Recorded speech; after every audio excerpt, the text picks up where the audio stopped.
I've always loved city living. The hum of life outside, the glow of windows like tiny stories unfolding. My apartment is on the 14th floor, tucked in a quiet corner of an aging high rise. It's not fancy, but it's mine, safe, familiar. At least I thought it was. It started one Tuesday night. I was curled up with a book when I noticed a red dot on my living room wall. Small, like from a laser pointer. It wavered a bit, then vanished. I assumed it was some kid playing from another unit. I laughed it off, made some tea, and forgot about it. But it came back the next night. Same time, just after 10 p.m. This time, it hovered longer. I turned toward the window, squinting across the street to the apartment building opposite mine. Dozens of windows, some lit, most dark. Nothing stood out. The dot disappeared again. Weird, sure, but not terrifying. Not yet. By the third night, I started closing my curtains early. I didn't like the idea of being watched, even if it was just some idiot with a laser pointer. But something was off. I'd wake up and find the curtains pushed slightly open. I blamed it on airflow or a restless hand in sleep. Still, I started checking them obsessively. Closed, tightly shut. And then, the balcony door. It was unlocked. I always lock it. Always. I have a routine. Turn the knob, jiggle the handle, then double check before bed. But that Thursday morning, it was open. Not wide, just a crack. A sliver. The kind of opening that says someone was here. I called building security. They came up, did a quick sweep and shrugged. No signs of forced entry, no footprints on the balcony. They chalked it up to stress. That night, I couldn't sleep. I left the lights off and stood behind the curtain, peering through the gap at the building across from me. The windows stared back like hollow eyes. I felt ridiculous, like I was playing detective in my own little paranoid drama. But then I saw it. One window, 4 floors up, opposite mine. Dark, but not empty. A shape, just a silhouette, seated at the window. Completely still. I stared, breath held, waiting for it to move. It didn't. Just sat, facing me. Then the red dot appeared again, this time on my floor, near my feet. I jumped back and yanked the curtains shut. I didn't sleep that night. The next day, I told my friend Leah, who lent me a pair of binoculars. Probably just a creep, she said. People are weird. That night, I waited again, 10:03 p.m. The dot returned, this time on the ceiling, slowly drifting toward my chest. I dropped behind the couch and grabbed the binoculars. That same window. This time I saw it more clearly. A tripod, a camera, or maybe binoculars facing me. The figure was gone, but the camera stayed. I took photos of the window, zoomed in as much as I could, and brought everything to the police. An officer jotted notes half-heartedly, said that they'd look into it, and sent me on my way. 3 nights passed, no red dot, no camera, nothing. I started to relax. Maybe the police really did something, or maybe whoever it was got bored. Then I got a call. "The apartment you reported, we investigated it," the officer said. "We thought you should know what we found." He sounded unsettled. The unit across from me was empty, vacant for nearly 2 months, no tenant, no furniture, just a single wooden chair positioned at the window, and dozens of printed photos of me. Some taken during the day, some at night, some while I was sleeping, my mouth slightly open, my arm draped over the side of bed, all taken from the perspective of that window. Some were dated, scribbled in pencil on the back. The earliest dated back weeks, but the last few, they were from 2 nights ago, after the place was supposed to be cleared. I asked how that was possible. The officer didn't answer directly. We'll have a patrol car swing by more often. Just keep your doors locked. That was all. I didn't feel safe anymore. I installed a camera of my own. I barricaded the balcony door, slept with the lights on, but the damage was done. The comfort of privacy was gone. Everything I did felt observed. Me brushing my teeth, making coffee, walking from the shower in a towel, I felt watched. The following night, I left town to stay with Leah. I needed to breathe, to be anywhere but that apartment. When I returned a few days later, everything seemed untouched. I checked the door, windows, the camera footage, nothing. But taped to my fridge, right in the center, where I couldn't miss it, was a printed photo, a new one, of me taken from inside my apartment, standing at the sink, head turned slightly, eyes unfocused, no date, no caption, just me. I called the police again. This time they were more serious. They swept the place, no bugs, no hidden cameras, nothing. But they believed me now, or at least they acted like it. I moved out 2 days later.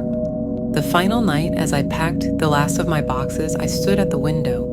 I shouldn't have looked, but curiosity, that toxic little whisper, made me lift the binoculars one last time. The apartment across the way was still dark, but a new shape stood at the window. Not sitting, standing.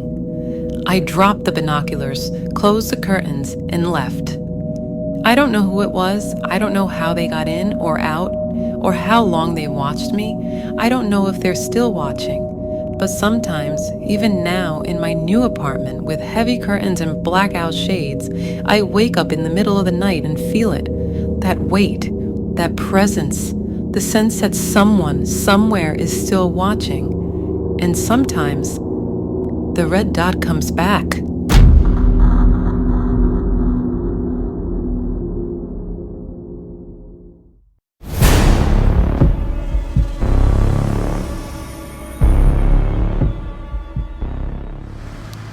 I moved into my new apartment at the end of January, one of those high-rise complexes with long, echoing halls and cheaply renovated interiors that smell vaguely of bleach and drywall dust. It wasn't perfect, but it was mine, and for the first time in years, I had enough space to turn the second bedroom into a studio for my freelance illustration work. The building was quiet, which I liked, but within the first week, I started hearing noises from the apartment above me. Nothing dramatic, just soft thuds like someone dropping something padded, and a dragging sound, not constant, just once a night, always around 2:11 a.m. At first, I chalked it up to plumbing or old pipes, but the sounds were too organic. Sometimes it was a single dull knock, like a chair leg tipping over. Other times it was a slow, drawn-out scrape, as if someone were pulling something heavy across the floor. I even considered the possibility of a nocturnal pet, like a large dog or, God forbid, a pig. But here's the thing. I never saw anyone go in or out of that apartment. One morning, I caught my landlord on the elevator and asked who lived above me. He blinked at me like I'd asked something absurd. "Nobody," he said. "That unit's been empty for months. Water damage. I'm still waiting on repairs." I laughed awkwardly, thinking maybe I'd been hearing things from a neighboring unit and just misjudged the source. The walls were thin, after all. That night I stayed up working on a book cover deadline. Around 2 a.m., the noise came again, clearer than ever. A thump, then a low dragging sound. I froze, stylus in hand, my tablet still glowing on my desk. I waited. At 2:11 a.m. exactly, I heard 3 soft knocks directly above my head. I told myself it was the wind, or heating ducts, or maybe the building settling. But by the next day, I bought a pair of motion-sensitive security cameras. One I mounted in the corner of my studio, pointed at the ceiling, and the other just outside my front door facing the hallway. I didn't tell anyone. That night, I stayed up again. I watched the footage in real time as I worked. Nothing happened for hours. Just my pen scratching, the occasional car horn outside, and then, right on schedule, 2:11 a.m., the ceiling camera detected movement. The footage didn't show anything visible, no shadows, no figures, but the mic caught faint tapping. And something else, like breathing, wet, irregular breathing, as though someone were trying to stay quiet and failing. I moved to check the hallway feed, already dreading what I might see. At 2:12 a.m., the doorknob to my apartment twitched. Just a slight movement, like someone had gently tried it, just to see. And then the door opened half an inch. I know what you're thinking. I must have forgotten to lock it, but I always lock it. I'm obsessive about that. I even check it twice before bed, every single night. The hallway was still empty. Except there was a shadow on the wall opposite the stairwell, elongated, bizarrely tall, with shoulders that dropped far too low and arms that dangled well past the waist. It didn't move like a person. It didn't stand like a person. It looked like a marionette, held up by strings that had started to fray.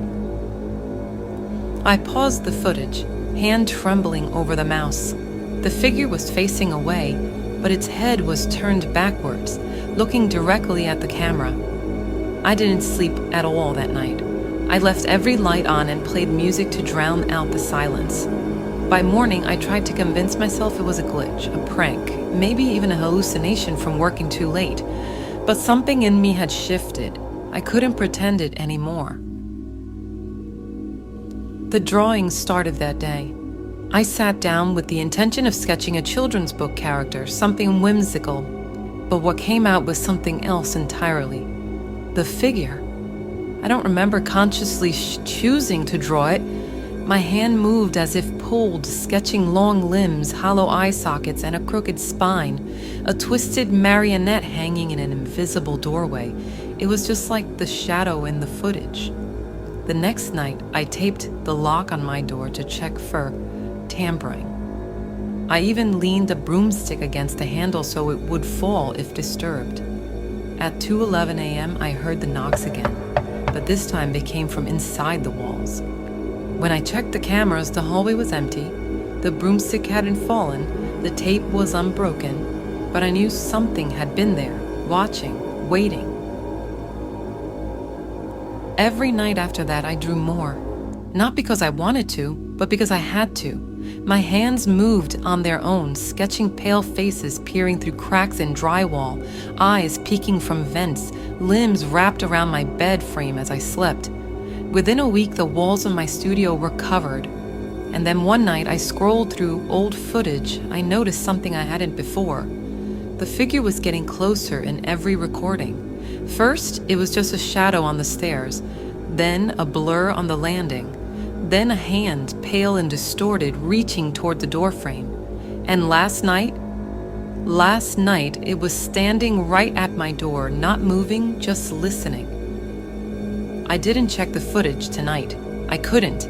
Instead, I sat in the corner of my room, tablet clutched to my chest like a shield, and stared at the ceiling, waiting. The clock hit 2:11 a.m. 3 knocks echoed directly above me, slow, deliberate. Then a 4th knock. I hadn't heard that before. My breath caught as if I felt a gust of cold air sweep across the room. My tablet screen flickered, then went black. The light dimmed for a second and then returned. And that's when I heard it. A voice, not outside, not above, behind me. It whispered one sentence, quiet and satisfied. "You finally see me." I turned, but there was nothing. No figure, no shadow, just my drawings, lining every inch of the wall, each one now grinning, every sketch, every hollow face, smiling.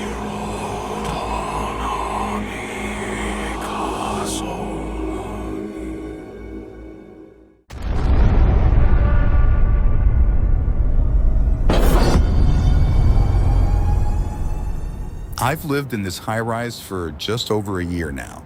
It's an old building, early 70s construction.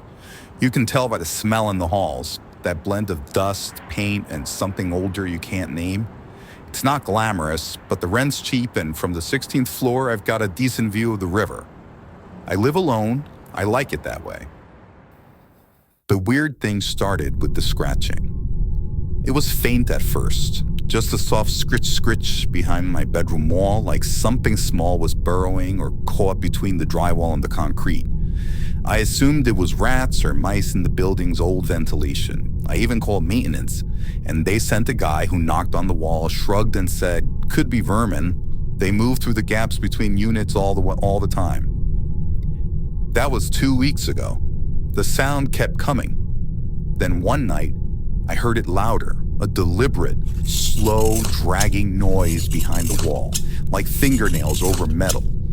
I sat up in bed, my skin cold. It wasn't scurrying. It was rhythmic, intentional. I put my ear to the wall, silence. Then, a tap, right behind my head.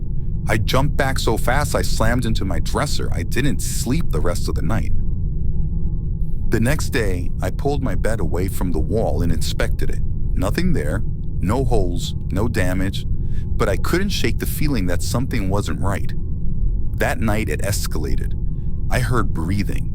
I swear to God, low, slow, raspy, inhaling and exhaling. Right behind the wall. I pressed my palm to the drywall and it felt cold, colder than the rest of the room, like the air behind it was different, still. I knocked, and something knocked back. 3 taps, evenly spaced. That was a moment I should have left. Called someone, moved out, but curiosity's a disease. It makes you ignore logic in favor of explanation. The next morning, I measured the wall. It was wider than it should have been. That corner of my bedroom was oddly shaped, always had been, with a strange triangular protrusion that never made sense given the layout of the building. I checked the floor plan outline. My unit, 1606, should be back-to-back with 1605. But 1605's layout didn't match the dimensions on my side. It was like there was a space between us, a gap, a hidden void. I moved my dresser and started tapping along the wall until I hit something hollow. The rest sounded solid, but this patch, about 2 feet wide, gave a dull, empty echo. I borrowed a stud finder and checked again. No studs, just space. That night, I couldn't stop thinking about it. Around 2 a.m., I heard the dragging again, longer this time, like someone was crawling inside the wall, pulling themselves along. Then I heard something worse. A whisper. No words, just a low, croaking hum, like someone trying to speak through clenched teeth. I ran to the wall and shouted, "Who's there?" No response. I didn't sleep. The next morning, I decided I was going to open the wall. I bought a cheap drywall saw and waited until my upstairs neighbor left for work. Then I cut a small square, maybe 12 by 12 inches. When I pulled it free, a gust of stale, bitter-smelling air hit me in the face. Behind the wall was darkness, but not insulation, not wires, just a narrow, dust-choked tunnel. I aimed a flashlight inside. It stretched back about 6 feet, then turned sharply to the left. Someone or something had carved a passage through the interior wall, wide enough for a person to crawl through. The bottom was lined with flattened cardboard, worn smooth in the middle, like a trail. And there were scratches everywhere, deep grooves dug into the drywall like long fingernails or something sharper. No insulation, no pipes, just a tunnel leading somewhere. I felt sick. That night, I taped a camera at the opening and pointed it down the tunnel. I set it to record, turning off all the lights and tried to sleep on the couch. At 3:17 a.m., I woke up to the sound of scratching again, longer now, closer. I watched the footage the next morning. The tunnel sat still for hours, nothing but darkness. Then around 2:56 a.m., the frame shifted. Something moved in the tunnel. Not fast, not crawling, just shifting, like someone repositioning slowly in a tight space. At 3:01, something came into view. A face, or the idea of a face, pale, wet skin, hollow cheeks, sunken wide eyes. Its mouth hung open but not breathing, just waiting, watching. It didn't blink, didn't move, it just stared at the camera inches from the lens, and then it did something I'll never forget. It smiled. Not big, just enough to stretch the skin across its face like a dried mask. Then it slowly retreated into the dark. I shut the wall the next day, sealed it, screwed plywood over it, pushed the dresser back. I even considered moving, but I felt like if I left, I'd never really escape what I saw, so I stayed. And for a while, it was quiet. Until last night. At exactly 3 a.m., I heard something new. Not scratching, not dragging, but the sound of cardboard crinkling, shifting, as if someone were crawling through the tunnel again. And then a sound that turned my blood to ice. The sound of drywall cracking, coming from the closet. I ran, threw the door open. In the far back corner behind the coats, a wall had a crack running down it. Not from stress, from pressure, from something pushing out. I'm writing this now because I know it's not over. There's more than one tunnel, more than one entry. Whatever's in there, it's been using them, quietly, slowly. It's been here longer than I've lived in this building, and maybe longer than anyone else. So if you live in a high-rise and you hear something behind your wall, scratching, crawling, whispering, don't ignore it. Don't knock back, because if you do, they'll know you're listening. That's when they start coming out.